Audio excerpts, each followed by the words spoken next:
All right, so we're back at it again. Another episode of the BeBall Jones podcast with my boy Nelson Haskins. What's going on, Nelson? What's going on, man? How you been? Been all right, man. Been all right, man. So, as you know, man, it's March. March Madness, man. It's Yes, sir. springtime. 2021. What's crazy is this technically a historic mark for us. It's been a whole year in this pandemic, man. You know, Yeah, it's about a year. It's about a full year now, man. yeah, Um, it is. so just looking back over it, man, like where it started, at least for me, my perspective, when it started was like the whole Rudy Gobert thing with the Jazz, that whole incident. And it's like after that, it was just a huge downpouring of like quarantine and everybody having to lock down and stuff. So it's like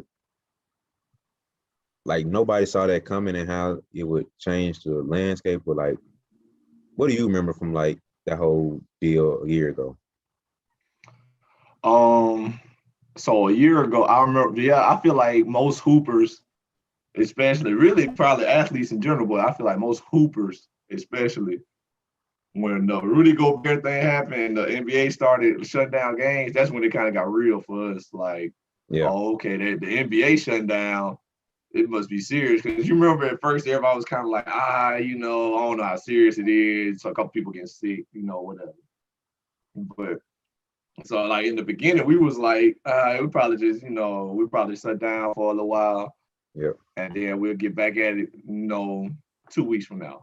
You know. yeah, But then the Rudy Gobert thing happens, he touching the microphones and all that. Then come to find out, he tested positive for the virus, and then Donovan Mitchell tested positive for the virus and stuff like that. And then like the whole world just stopped. Everything stopped moving. yeah. And we was in the house. So I think that's when it got real for us, especially like guys like us that are like follow basketball and hoop and things like that. Yeah. It's like that's when it shut down, man. It was over with.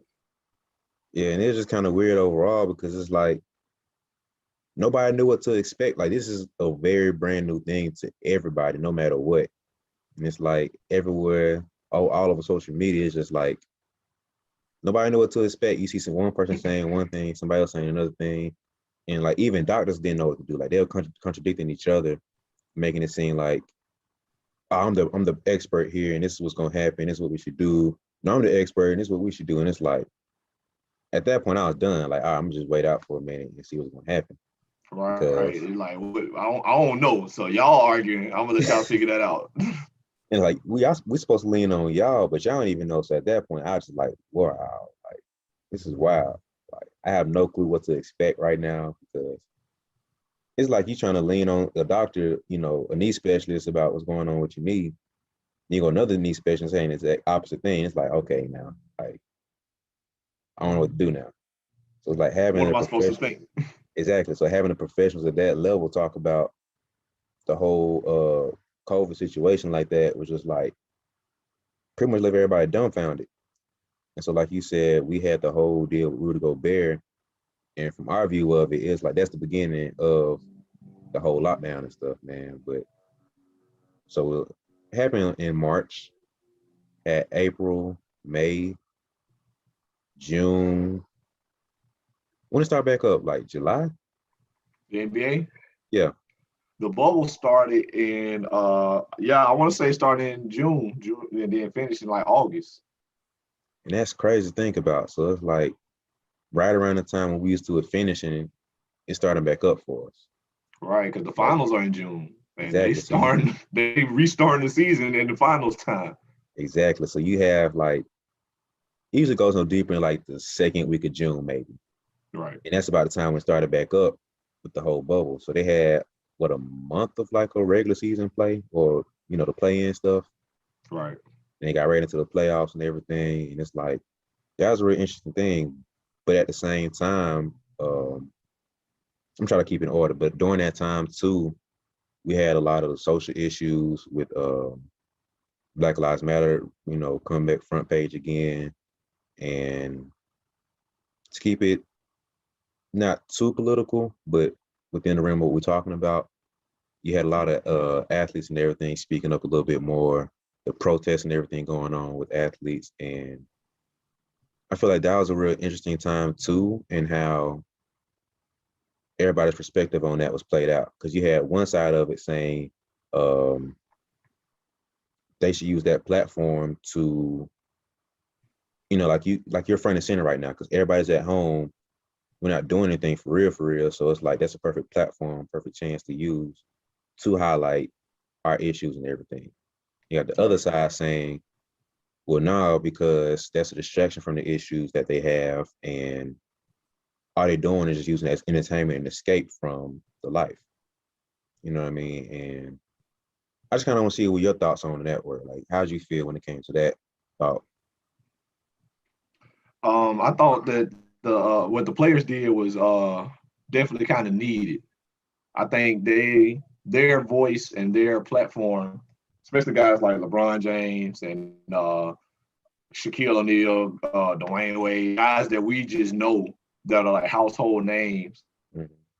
Those are the guys who we need to speak out on such things, because not only will, like, a lot of people say like, oh, you just got to stick to your sport and leave politics out of it, but what they don't realize is if all of us did that, then none of us would ever address the real problems when they happen.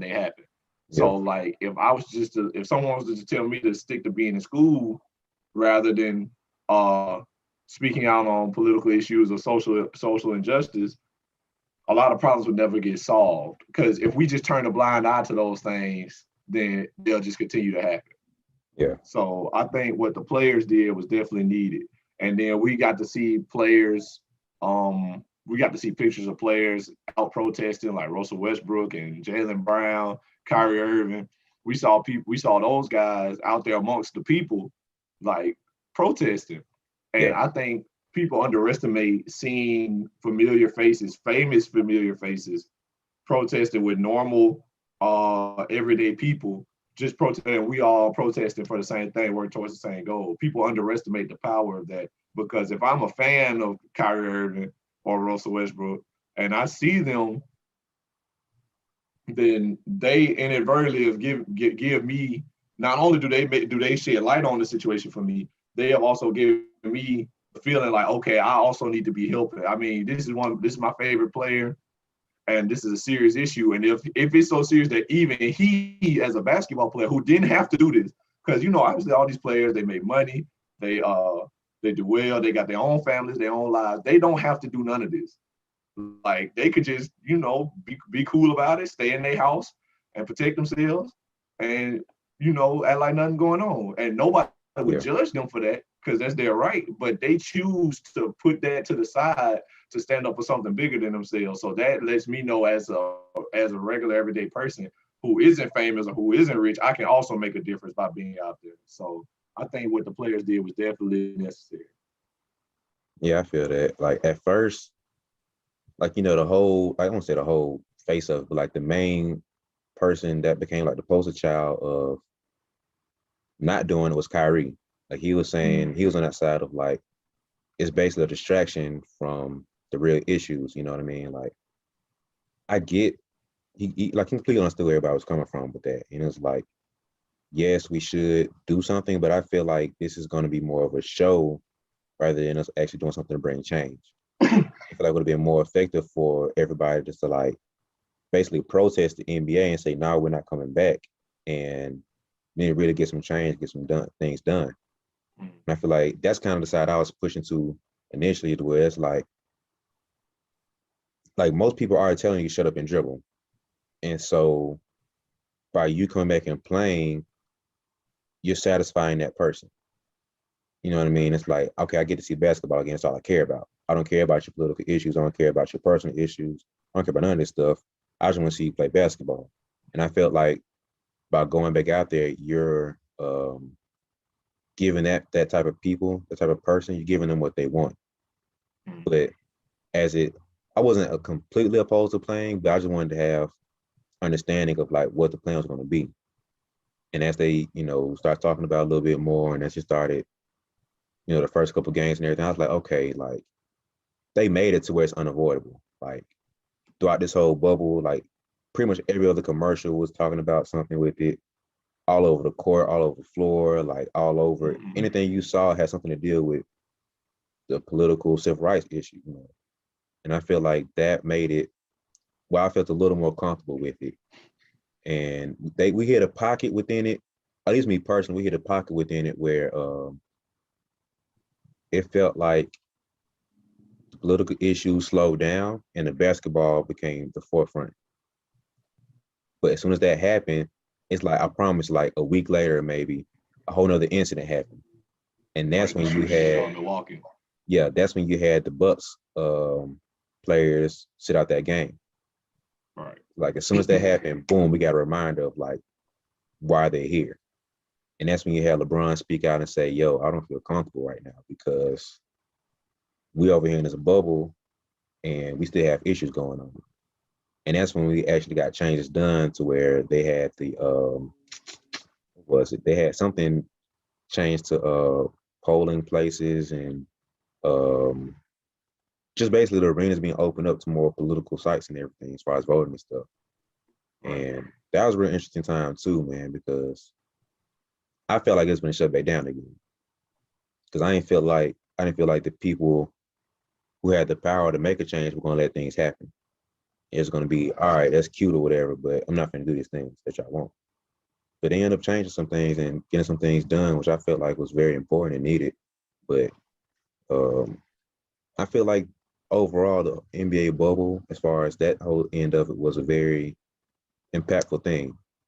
And I feel like that's going to be, or was, a thing that we needed overall. Like, it was a historic moment, and it opened the door for a lot of things to happen. For, like you said, like you got your favorite player, your favorite team that's coming out here and protesting. Like my favorite player is Kyrie, and I see what he's doing, taking a stance against all this. I'm gonna follow Kyrie's lead. If I see LeBron speaking out, like everything LeBron's been doing has been empowering the athlete. And now he's empowering Black people too. Oh, okay, I'm following that lead too. I feel like that was a very needed moment for not just basketball and everything, but us as a people. You feel me? So that kind of was a very huge thing that happened in the bubble. And I think what I was kind of like you, I was like, man, I don't know if they should play. When they were discussing it, I was like, they might not play, and if they don't, I can't be mad because I think everybody, obviously, we basketball fans, we all wanted to come back, but when they were talking about it, it was like, I don't know if we should come back at this time. There's too much going on. I kind of felt that, but Matt Barnes said something that I agree with. He said, I understand why they would not want to come back, but them doing what they were doing, like protesting and saying the things they were saying, it means a lot more with them standing in front of that NBA logo, like post-game conferences and pre-game interviews, post-game interviews, all of that. All that media attention that they get playing is way greater than the media attention they would get separately. So if there was just no basketball on, they just was out doing their thing. Yes, it's still known, but it's only known because of their platform. But when they play, it's on the NBA's platform, which is bigger than the sum of its parts. You know what I'm saying? So them being there, being in front of the NBA logo,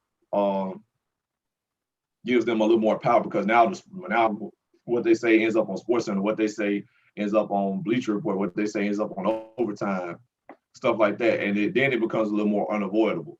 Yeah. And so I kind of agree with that. And so when he said that, I was like, okay, yeah, that makes more sense. They do have more power being here playing, because if they were just on their own, a lot of people would not know what was going on. Like if you didn't have them on social media and stuff like that, we wouldn't know the work they were doing a lot of times.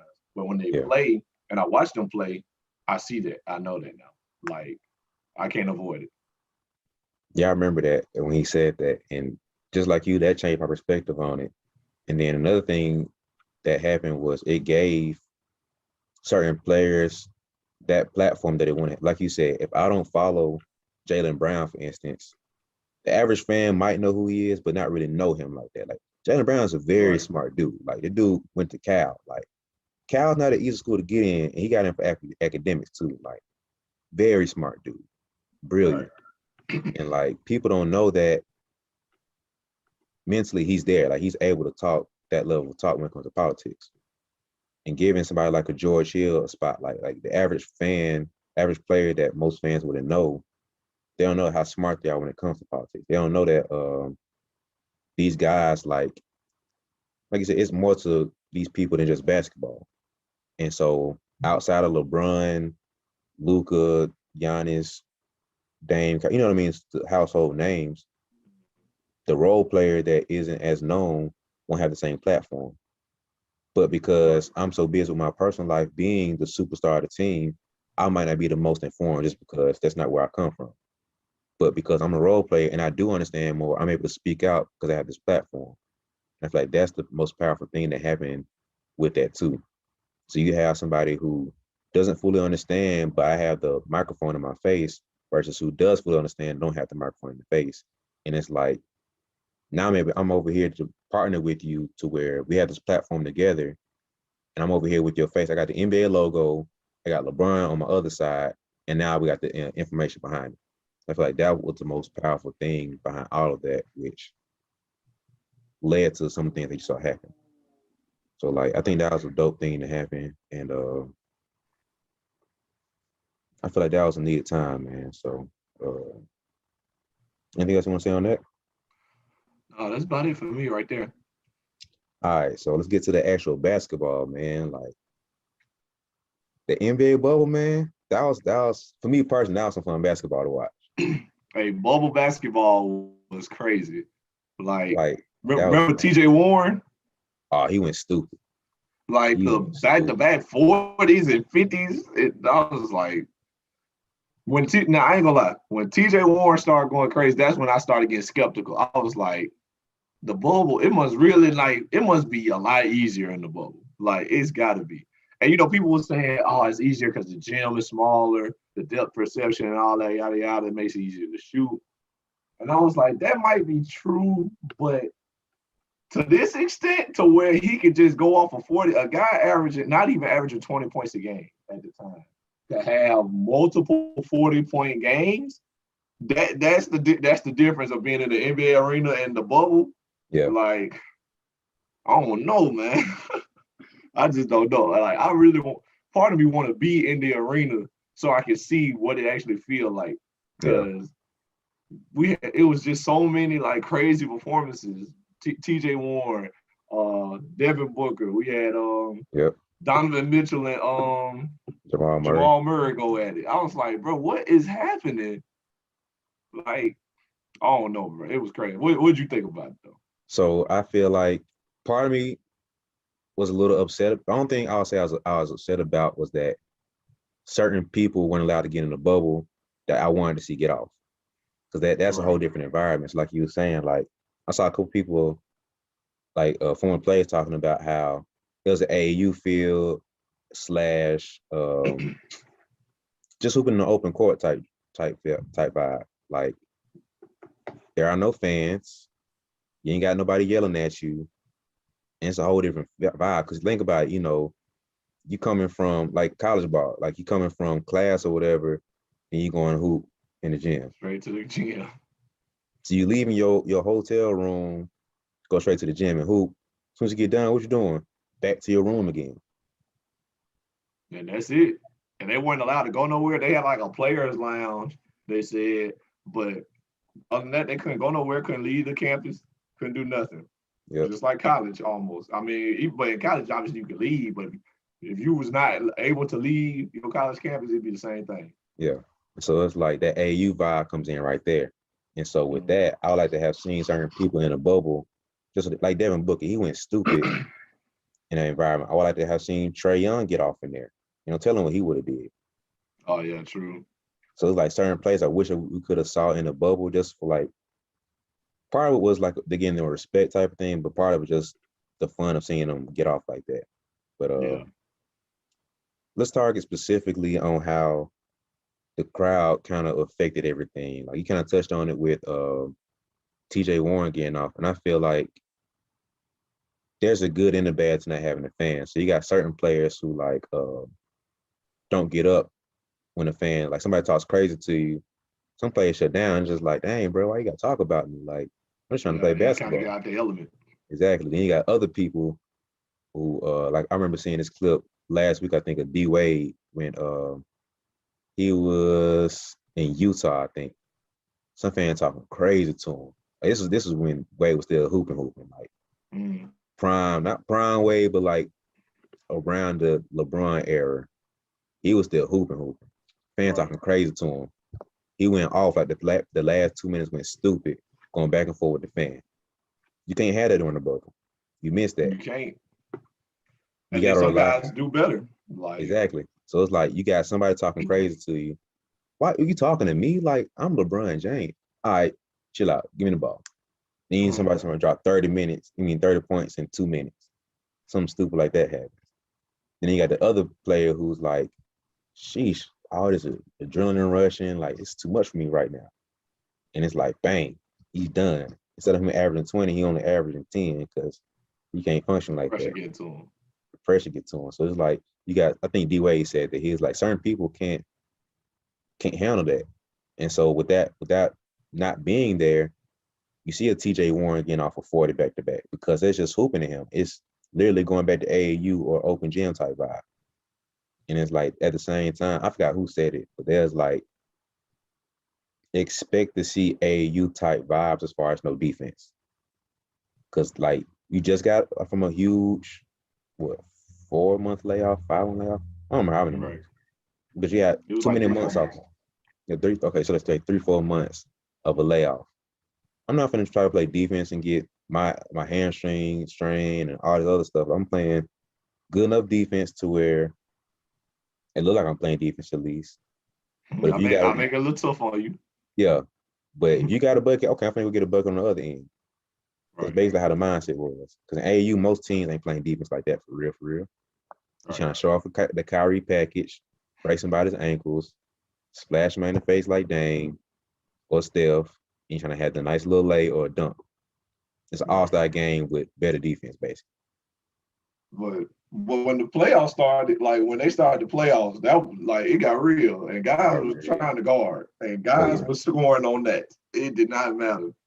And I'm a big believer in like the AAU vibes help the younger teams. I really believe that. So like the teams like look who's going off in the bubble. We had guys like Jamal Murray, he's on like 23, 24. Guys like Donovan Mitchell, who like 23, 24. Guys like Tyler Hero, who like 22, 20. No, he like 21. Then we had Duncan Robinson, and he like 21, 22. Mm-hmm. Like young players were doing well in the bubble. It was because that's kind of the vibes that they've been had. You know, they used to the AAU vibes. They used to they just fresh out of college almost for a couple years. So like this kind of like familiar to them.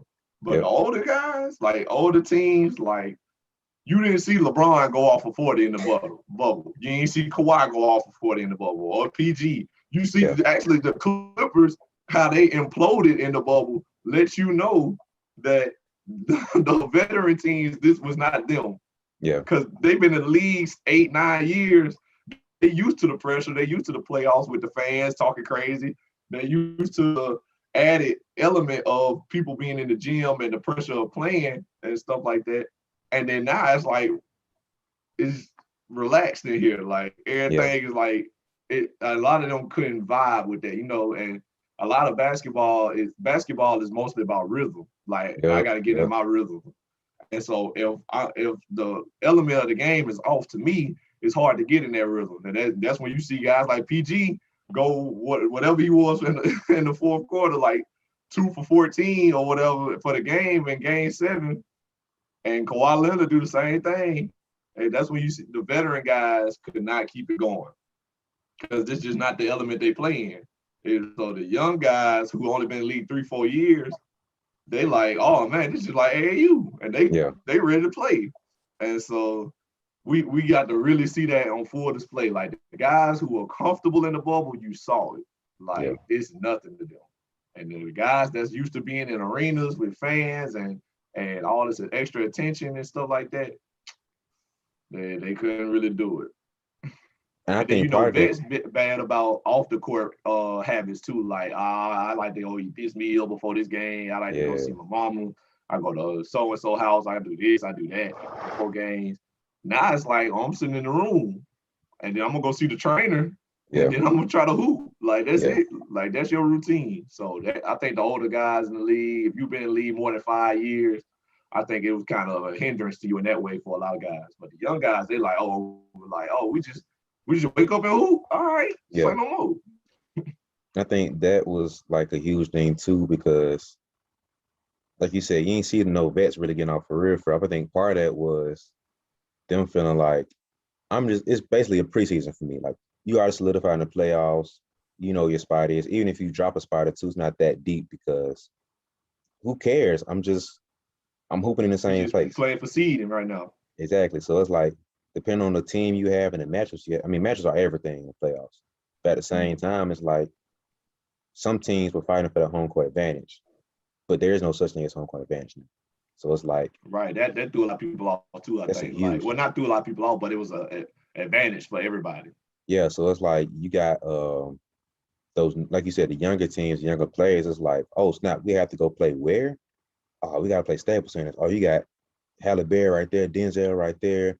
You got Michael B. Jordan right there. Oh snap! And you got what's her name? What's the chick name? I can't remember her name right now. No. The chick who got hated on for months because she was being extra. What's her name? I can't That remember could be her a lot name. of people. I can't remember her name right now, man. She a rapper or something like that. But you got all the celebrities and stuff on the sideline. It's just like Lizzo. You was yeah, thinking about Lizzo. her. So you got all this extra celebrity and stuff on the sideline. Like, oh, I was listening to you before the game and you right here. Oh, snap. I just watched you in the movie and you sitting right here watching me hoop. Like, that's a whole other feeling to have. Like, so that pressure wasn't there to know that your crowd wasn't going to be there for that other team affects you. Because you know, oh, I got this dunk, I'm finna get the crowd involved, boom, and there's nothing. Or I just crossed them, hit a three, nothing. You got your, teammates rooting on you on, but it's like That's that's where you really got to depend on your teammates. yeah. So I feel like that was a huge thing to where that affected the older teams, certain teams that rely on, like the Nuggets, they rely on home court advantage because they got the whole advantage. That whole thing, that's a whole other thing. But then, you got the Warriors, they weren't in it, but like you got the Warriors who have one of the craziest home courts, period. And like for them not to have that going in was not a hindrance, but like it's something that added or took away from certain teams. So like that was an interesting thing. And like when you start looking at the travel overall, like you talked about before, it's the AU vibe to where I remember Shaq kind of complaining about it, but like he was basically being like, man, y'all being punks about this and everything. Like it's not that bad for y'all because you don't have to get done playing at 10, 11 o'clock, get on a plane, fly 4 or 5 hours to the location. You get there at 3 o'clock in the morning, got to turn around and play again at night. I agree. But at the same time, like you said before, I think Chris Paul said it where he was like, after the game's done, you used to taking that player hat off and putting dad on, putting boyfriend or husband on, and you shifting gears, like you're able to get out of it. As soon as you get done, no matter what happened with the game, you got to go home and be daddy, and you need that. But now in the bubble, you got to be, I'm Chris Paul, point guard, 24/7. Right. You're not allowed to have that break.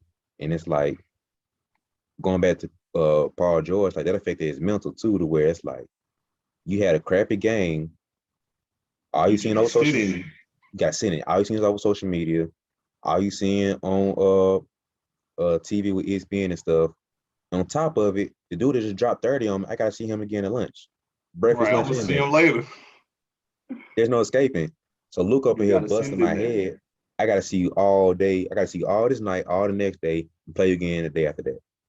That's tough, man. Like that's tough. That would have been tough for me as a player. Because let me tell you, when I was when I was in JUCO at Bevel State, and we used to have a lot of Saturday games, and so when we played a Saturday game on the road and we would lose. So my freshman year, we lost like 8 games in a row, and so we had lost our point guard. He got hurt, and we had some other guys being eligible due to grades and stuff like that. So we was kind of lacking in some areas. So we go on like an 8-9 game skid with just straight losing. And the thing about it was, this made it worse. The losing weren't blowouts. Like we never got blew out, but like maybe once or twice. But they was all like 7, 8, 6, 5, 3. A lot. But we lost by 1 point. I want to say coach told me we lost by 1.6 times in the whole season. And man, that 8-game losing streak, we used to play a Saturday game on the road, lose, come back on the bus, pull up to the school. I used to tell the guys, I say, my old boy Chris, I love him to this day. I used to look at Chris and go, all right, y'all boys, don't nobody talk to me till Monday. And Chris and everybody, and they used to laugh every time I said it, because I said it regularly. Like when we lost on the road, all right, y'all, don't nobody talk to me till Monday.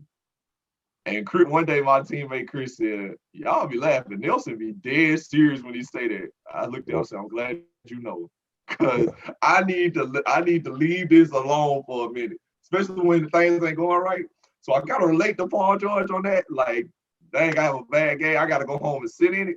Yep. Like, and then I can't even imagine being like a Paul George where I gotta see it on social media and stuff like that. I can't even distract myself with nothing else. Yep. I gotta go home and be mad and be sad about what I just did. So, and it ain't don't nobody talk to me till Monday, because guess what? We got lunch tomorrow at whatever time. I'm gonna see all of y'all again. Like, yeah, I meant that. Like, hey, don't nobody talk to me till Monday. Like, I need to. We done lost. I feel like I did everything, especially if I played good and we lost. Oh, that's tough. So now I feel like I did everything I can do and we still losing. All right, bro. I need to not look at y'all for a little while. Exactly, man. Like, that's tough, man. When it's like you've literally done everything you can. Like, it's different. Like, blowouts hurt, but it's just it's more of a pride type thing. You know what I mean? Like, dang, what you got a butts kick, bro? Like, and a lot of times when you get blew out, it's like, okay, we get blew out. Either that team was better than us, or we just didn't play our best game. Like, we ain't come to play, and they did. But when you lose by 3 consistently, when you lose by 3, 4, 1, 3, 5, 8, 9, it's like, man, what are we doing? Like, why can we not get over the hump of winning these games, these close games? We can't close nobody out. We had one game where we was up by, I want to say we was up 8 with like 50-something seconds left, and we lost that game. We went to overtime and lost. I was like, boy, that was the day. Well, I almost had to put in my transfer papers off that one. I was like, no, bro. Ain't no way we just lost. So I cannot imagine being Paul George and some stuff like that happen, especially like when they got their 3-1 comeback. When the Nuggets got the 3-1 comeback, and then they forced the game 7. The day they forced the game 7 would have been the day I would have looked at my team like, I need y'all to. I can't talk to y'all for a couple. Yeah. Until the next time we play, don't nobody talk to me. Like, for real, I cannot imagine being on that platform like that. Like, I would probably be that guy to like go to practice mad. Like, dang, I'm sick of being here. So I can kind of imagine. And then think about it too. Like, you got in there around June, July, August. So most of the team was in there about 2 months. You're literally trapped 2 months in this small little circle of places. Hotel room, practice gym. So you're going around the same little circle or triangle, square, whatever, of the exact same things, the exact same people, doing the exact same stuff over and over and over. Mentally, that's drawing crazy. Like, you know, like people try to make it seem like, oh, you got this fancy hotel and everything. What are you complaining about? You ain't matter if you can't leave. You can't leave. It's like doing the same thing over and over is cool for a short amount of time. Just like everybody in quarantine. It was cool for a minute to be in the house. Like, okay, catch up on this, that, watch a couple shows. Yeah, people was catching new Netflix shows. I saw that so much. Netflix suggestions, Hulu suggestions. Disney Plus. Going on. So you got the same stuff. It's cool for maybe a couple weeks. But after a while, I was like, all right, I done watched everything I can watch. I done went through YouTube. I went through Netflix, Hulu, Disney Plus. I think Amazon Prime was out at the time. Like, I done went through all this stuff. I done cleaned my room 15 times. I cleaned the same bed 6 times in one day. What more can I do? I'm tired of my mom. She getting on my nerves. My girlfriend blowing me up, talking about X, Y, this, that, and the third. Facts. Baby mama, like it's just so much drama going on. It's like I got to sit in it. So it's like no escapes. No escape. So like that's a whole nother level that a lot of people didn't even think about. So it's like people try to clown people like you're professional and this, that, and the third. But it's like, if you want to be honest, man, like I'm a professional, but at the same time, you're a professional at what you do. So imagine you go to work and it's like, I got to sit in this cubicle. I got to go back to my car. And I can't really go anywhere for real, for real. I go in the office, go in the break room, somewhere else, the lounge or whatever, and go back to work. Okay, I'm done with work. All right, let me go sit back in the lounge again and you got something else to do. You'd be going crazy after 1 week. And it's like, just because I'm on a professional platform, I should handle it better. Nah, like they humans at the end of the day. And then the thing about them is, like we said, they are on a huge platform, so they do bad. The world knows they did bad, and now they on social media, they trending. People adding them, blowing them up. It's Pandemic like P. Pandemic P. Man, can you imagine being called Pandemic B? Like, bro, I can do it, bro. If the world like saw me for that, bro, and now he can't even get away from that. Like that's been months ago. It don't matter what he do. It don't matter how many 30-point games, 40-point games. It don't matter the Clippers no one in the West, nothing. No. It don't matter what he do until the next playoff come around and he does something. He gonna be Pandemic P. Yep. So he gotta live with that for one bad year. He gotta live with that all because of the bubble. The bubble probably the worst thing ever happened to Paul George. I ain't seen Paul George on a commercial since the bubble. Remember, used to have commercials, used to have shoes. It was like the endorsement shut them down. They dropped them by the bubble. It was like, look, man, the Pandemic P thing hurting your brand. We all know. I ain't think about that. But when the last time you seen Paul George in a Gatorade commercial or something? I ain't seen nothing from him, bro. Nothing. Bro, been silent. I don't think his shoes had a real release for real. Like, bro, I ain't seen no new Paul Georges. I believe people were dropping him on the low. Like, hey, you next playoffs, you do something, we'll come out with the PG5s. But Pandemic P trending right now, man. We can't do nothing with you. I remember we can't drop pandemic shoes. Oh, that's funny. Pandemic shoes. That's hilarious. We can't drop that, man. We can't market that, bro. We need you to average 30 in the next playoffs. Oh, I think his shoe had a run for like a week. I think that was it, man. Maybe 2 weeks, but that's funny, man. But oh man, but like the mental state for real, like the players was like a huge thing for them, man. So with all that said, the end result of that was Los Angeles Lakers winning the chip over, that COVID situation, man. So another thing you got to talk about with that too was the whole Kobe deal for that. So with all that being said, do you personally feel like there's an asterisk on the 2020 championship? Yeah, no, I'm sorry. No, I definitely don't think there's an asterisk on it. Mm-hmm. And I asked people this on social media. I said, do y'all think? I asked the same question. Do you think they'll have an asterisk on this? Does it mean less to you the way they won? And but my answer personally is no. Like, I think at the end of the day, yes, it was hard mentally to play or to be there, but I am the type of person that I feel like once you get between them lines, everything else, it just falls away. Like, this is what's happening. I don't care what's going on in the world, the politics, the social issues, anything. Like, I had to play games. I had to worry about other things, worry about other people, folks in the hospital, people died recently, people are sick, things like that. We all got issues that we got to play through. Yeah. So I don't worry about that when we playing. You got to play. And second, I feel like the bubble championship was somewhat a little more difficult than other championships in their own ways, not only just because of the mental aspect of things, because like we said earlier, we was talking about in the real playoffs, you got the pressure of fans and like the intensity and loud arenas and stuff like that. But in the bubble, you ain't got that. So now Yeah. some players are going crazy. So you might be the guy guarding a Jamal Murray or somebody like that. Yeah. Somebody that's like one of the younger players that's going off for 30 and 40 and 50 every night for some reason. Danny Green that plays for the Lakers. And Danny Green being like a two-way player, pretty good defender, he guard more of the better guards. Mm-hmm. He probably already thinking about guarding Jamal Murray. And so, Jamal Murray respectable, but he ain't an all-star. He a respected player, though, respected scorer.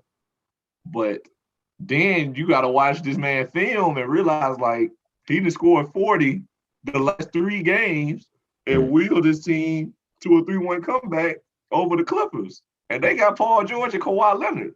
Mm-hmm. So they 2 of the best defenders in the league. Mm-hmm. So when you look at it that way, is it more difficult now? Because it's like, man, these players going crazy. It's like, what can I do that Kawhi Leonard wasn't doing? So I think in a way it became a little difficult in its own way. So I don't take nothing away from it. The Lakers are the champions, and they the champs today, ain't the champs no more. And so, but my question to you is, do you feel like the Miami Heat making it to the finals was a fluke? Oh, that's Or a do you good think question. they really like deserve to be there? That's a real good question. That's a good question, man. I would have to say no, because like overall at the end of the day, just like you said for the Lakers, like my thing is you have to show up and you have to play against who you have to play against, no matter what. And so the most disrespectful thing you could do is say, I'm guaranteed this win, so I'm not going to play. Oh, you're nothing but the 4th seed, 5th seed. I'm the 1st seed. I'm not going to play you up to your quote unquote potential. I'm playing you as I'm the 1st seed or the 4th seed. Right. Just like we talked about, a lot of these usual factors that we have in the game, they're thrown out the window. So seeding almost is irrelevant at this point, because the home court advantage and travel and stuff is a whole different vibe now.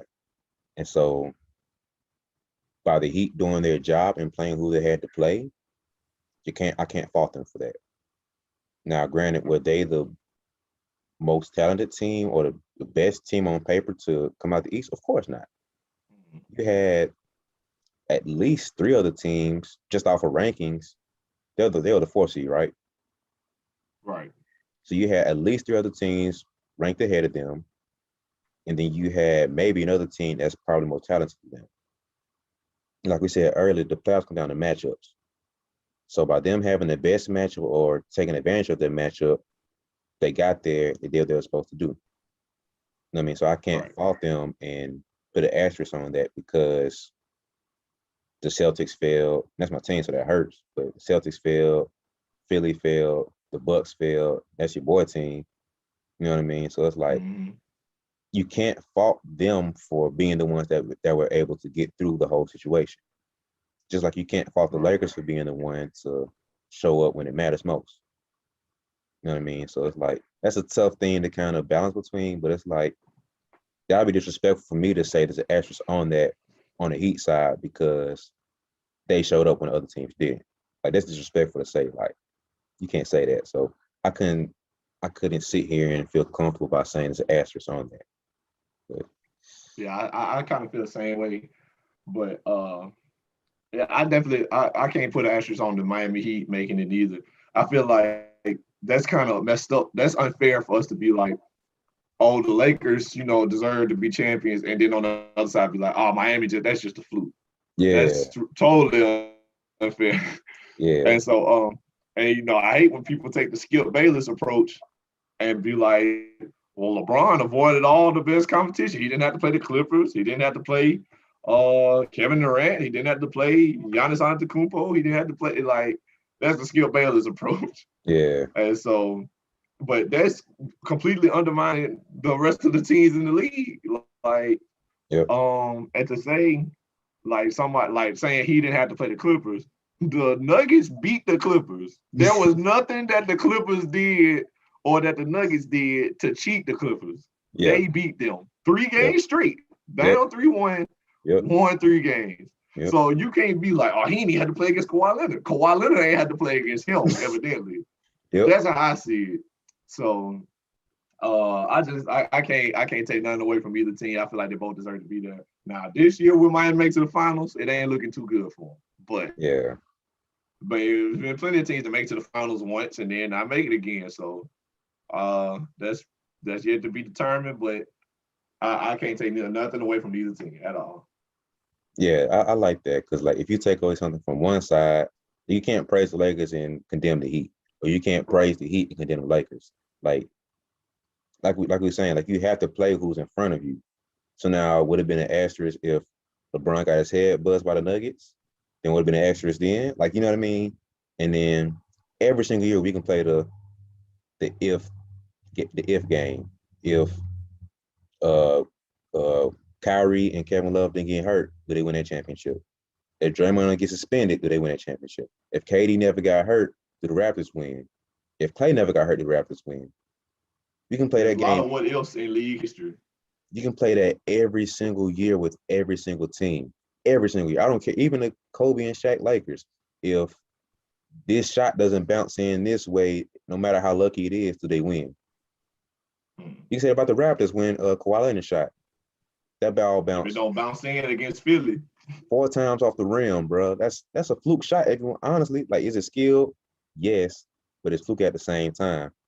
And so you can't sit here and just take it as, you know, if the Lakers would have played, the Clippers would have been different. No, you have to do what you have to do against who you're doing it against. exactly. So it's like you can play that if game every single year, just because it's so many more ifs this year.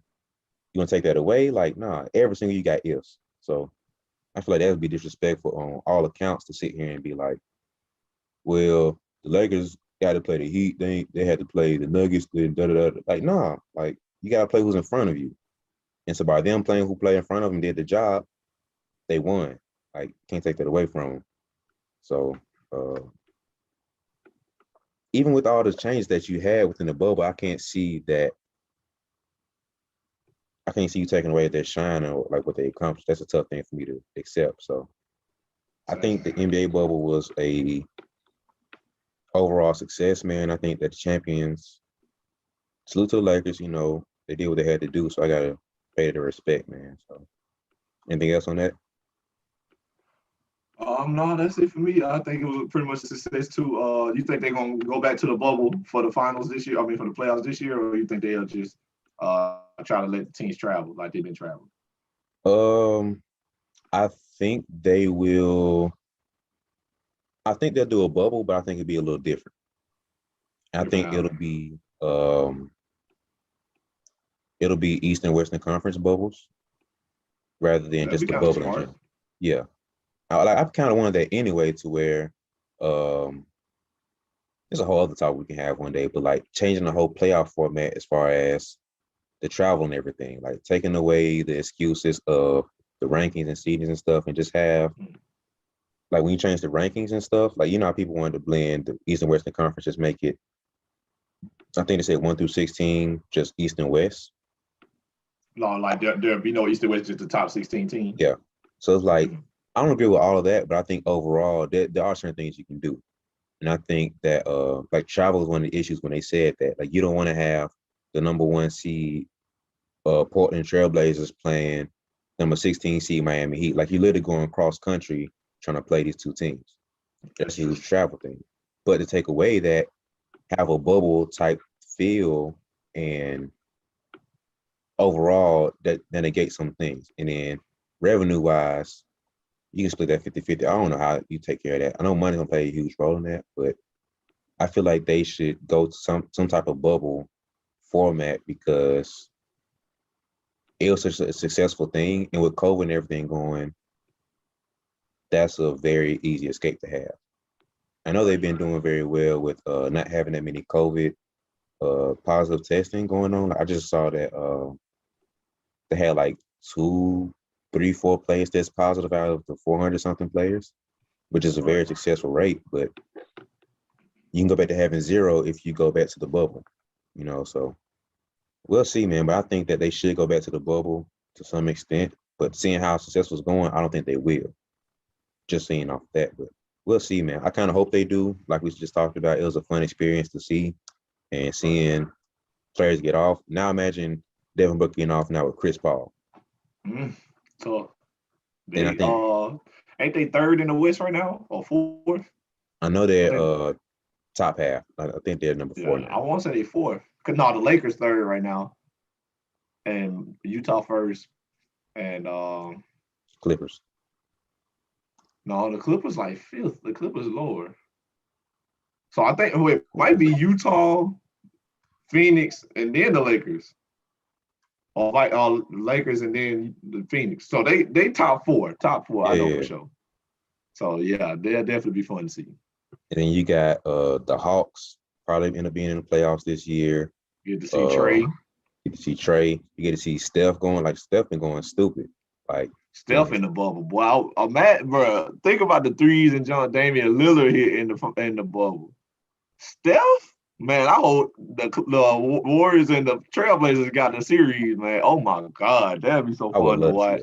I love to see Steph versus Dame 7-game series. I don't even know who will win right now for real with their teams, but I just like to see them. You say Trailblazers? Yeah, I think so. It'd be tough. If CJ McCollum healthy, then maybe so. But Dame been going off without him. I know. Off Dame, on Dame back. So it's like get them at full strength. I don't know, man, but yeah, I think they. Yeah, I think I might get them the nod if CJ play. I think I might give the Trailblazers the nod. Probably six games, but still, that should be fun to watch. I hope it happens. Yeah, I hope so too, man. But so that's gonna wrap up the NBA bubble part. Anything else you want to touch on with that? We good. All right, so like you just heard, that's a wrap for part 1. Stay tuned for part 2 coming up very soon. We talk about the college half of it, and we get a little more personal with the pandemic and how it affected us. So stay tuned. Rest of the episode dropping later. Thank you.